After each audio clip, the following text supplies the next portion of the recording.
Hey, I'm Callie Lewis. You're watching Geek Brief TV. This is Brief 411.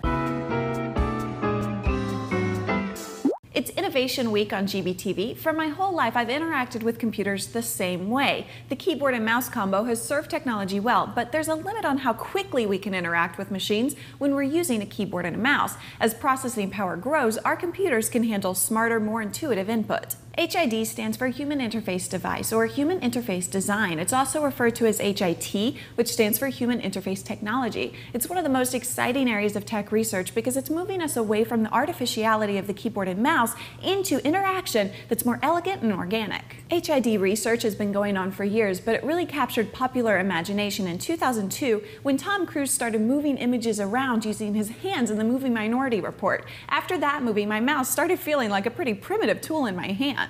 In August 2006, TED Talks publicly released a video recorded in February 2006 featuring Jeff Hunt's multi-touch table. We covered it on brief number 55 after hearing Adam Curry talk about it on Daily Source Code. I don't know what it was like for you guys, but for me it was one of those historically significant days I'll never forget. Here we are 2 years later though. We have multi-touch on iPhones and the Microsoft Surface, but what's next?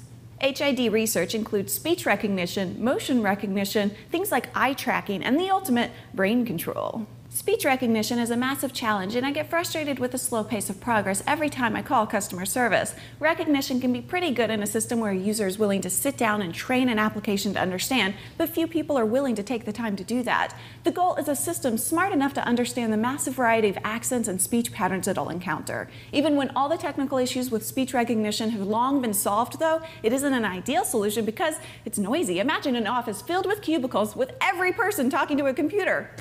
Blah, blah, blah, blah, blah, blah, blah, blah, blah, blah, blah, blah, blah, blah, blah, blah, blah, blah. We're going to see a lot more happen with multi-touch, but based on what I'm seeing, AirTouch seems easier to bring to market. AirTouch technology just depends on writing the right software to take advantage of a webcam to use it as an input device. If you have a webcam, you can see it in action at hrp.com, but I have to warn you, navigating a website with a swipe of your hand is addictive. Small companies like Camtrax Technologies are taking on the challenge to give gamers control over any Windows-based game using a webcam. Multi-touch screens require additional hardware, but a multi-touch camera setup doesn't, except for the fact that multiple cameras and sensors would result in increased accuracy.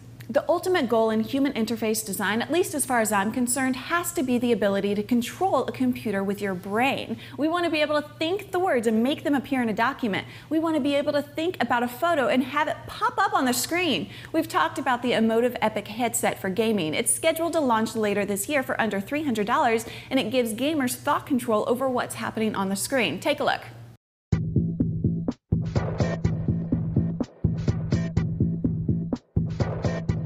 Emotive is a neuroengineering company. We have developed a brain-computer interface that utterly transforms the way in which humans can interact with machines.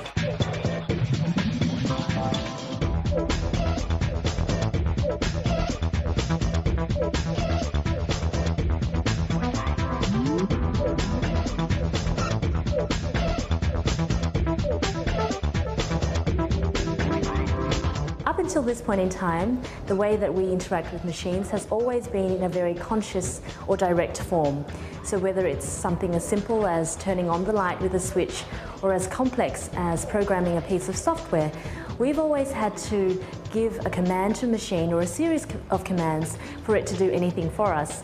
So what we do at Emotive is we create technologies that allow us to tap directly into the brain, which is really your center for control and experience, and we allow machines to understand not only your conscious thoughts, but also your facial expressions and emotions. It's completely wireless. It has a battery life that will support 12 hours of continuous play. And lastly, we've also incorporated a gyroscope into the Epoch that will allow us to track head motion. We're also able to control camera movement and cursor control. Your music will be able to vary based on your emotional experience. Your photos will actually change and reorganize itself based on what you feel. I could go on for an hour talking about more serious HID research. There's stuff being developed to help people with disabilities, stuff being developed to help burn patients deal with pain. It's really amazing, but we'll save all that for the big trip, and for now, keep the brief in Geek Brief. My promo codes GB1, GB2, and GB3 now work for .ca Canadian domains, true, strong, and free. And of course, it works with .coms, .nets, and .tvs, just not .me's. I'm Callie Lewis. Thanks for watching.